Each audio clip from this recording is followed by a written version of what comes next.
Hello, everybody. This is Anna Karenina by Leo Tolstoy. Part 5, Chapter 30. Vasily Lukich, meantime, not at first knowing who this lady was, but learning from their conversation that it was Serozha's mother, the woman who had deserted her husband, and whom he did not know, as he had not come into the house till after her departure, was in great perplexity. Ought he to tell Alexey Alexandrovitch? On mature reflection, he came to the conclusion that his duty consisted in going to dress Serozha at the usual hour, without paying any attention to a third person, his mother or anyone else. But as he reached the door and opened it, the sight of the caresses between the mother and child, the sound of their voices and their words, made him change his mind. He shook his head, sighed, and quietly closed the door. "I'll wait 10 minutes longer," he said to himself, coughing slightly and wiping his eyes. There was great excitement among the servants. They all knew that the Baruina had come, and that Kapitonowitch had let her in, and that she was in the child's room. They knew, too, that their master was in the habit of going to Serozha every morning at 9 o'clock. Each one felt that the husband and wife ought not to meet, that it must be prevented. Cornet, the valet, went to the Swiss to ask why Anna had been let in, and finding that Kapitonowitch had taken her upstairs, he reprimanded him severely. The Swiss maintained an obstinate silence till the valet declared that he deserved to lose his place, when the old man jumped at him and, shaking his fist in his face, said, "Da, Volt, do you not have let her in yourself? You've served here 10 years and had nothing but kindness from her, and you would have said, 'Go away from here.' You know what policy is, you sly dog. What you don't forget is to rob your master and carry off his raccoon-skin shubas." "Soldier," replied Cornet scornfully, and he turned towards the nurse who was coming in just at this moment. "What do you think, Marya Yefimovna? He's let in Anna Arkadyevna without saying anything to anybody, and just when Alexey Alexandrovitch, as soon as he is up, will be going to the nursery." What a scrape, said the nurse. "But Corney Vasilievich, find some way to keep your master, while I run to warn her and get her out of the way. What a scrape." When the nurse went into the child's room, Serozha was telling his mother how Nadenka and he had fallen when sliding down a hill of ice and turned 3 somersaults.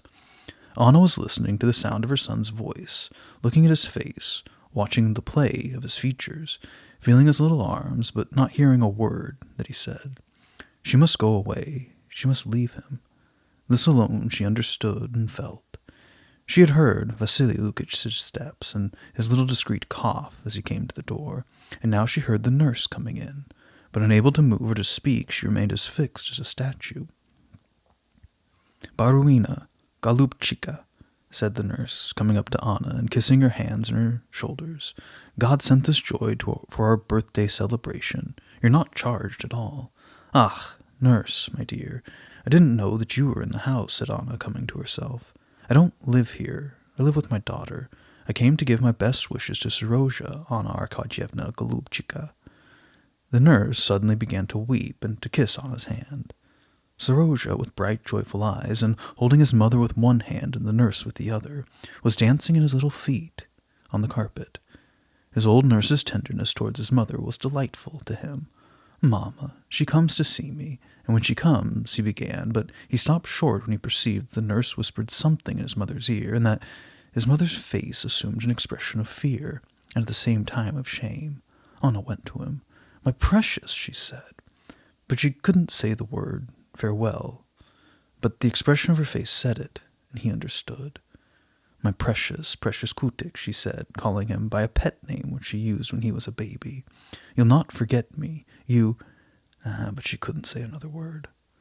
Only then she began to remember the words which she wanted to say to him, but now it was impossible to say them. Serozha, however, understood all that she would have said. He understood that she was unhappy, and that she loved him. He even understood that the nurse whispered in her ear. He heard the words, "always at 9 o'clock," and he knew that they referred to his father, that his mother must not meet him. He understood this, but one thing he could not understand. Why did her face express shame and fear? She was not to blame, but she was afraid of him, and seemed ashamed of something. He wanted to ask a question which would have explained the circumstance, but he didn't dare. He saw that she was in sorrow, and he pitied her.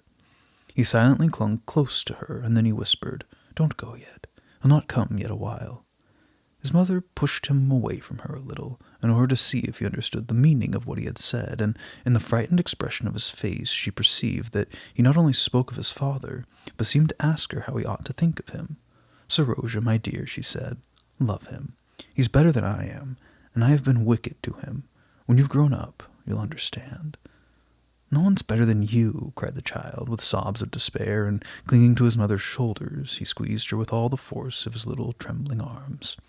"Dushenka, my darling," stammered Anna, and bursting into tears she sobbed like a child, even as he sobbed. At this moment the door opened, and Vasily Lukitch came in. Steps were heard at the other door, and in a frightened whisper he exclaimed, "He's coming," and gave Anna her hat.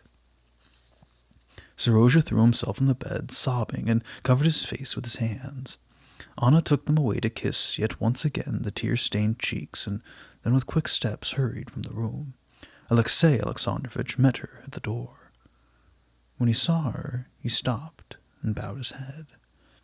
Though she declared a moment before that he was better than she, the swift glance that she gave him, taking in his whole person, awoke in her only a feeling of hatred and scorn for him, and jealousy on account of her son. She hurriedly lowered her veil, and, quickening her step, almost ran from the room.